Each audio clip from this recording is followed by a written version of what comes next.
mi sual tak chuan chu thi sen lui mi sual tak chuan phải na amu na chu o Calvary lui moi ta o Calvary lui moi ta o Calvary lui moi ta kata ilo long xóa Israel thì tu an ken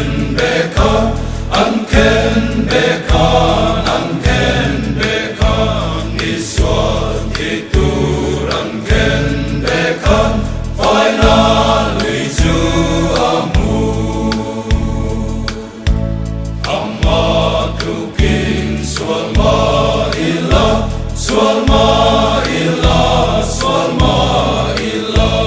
amma tu kin sual ma ila binti thiam lim thei chu o Calvary lui moi ta o Calvary lui moi ta o Calvary lui moi ta kata ilo long xóa Kalpadu ta iti sen lu Kalpadu ta iti sen lu tam ta kinam shelo Chandam te chuan hei hi an mu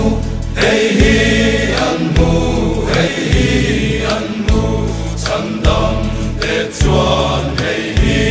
an mu an purita lumbo o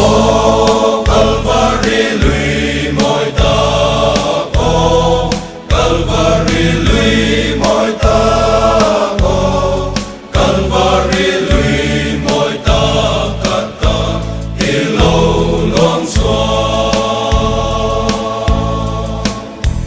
karin na in lui chu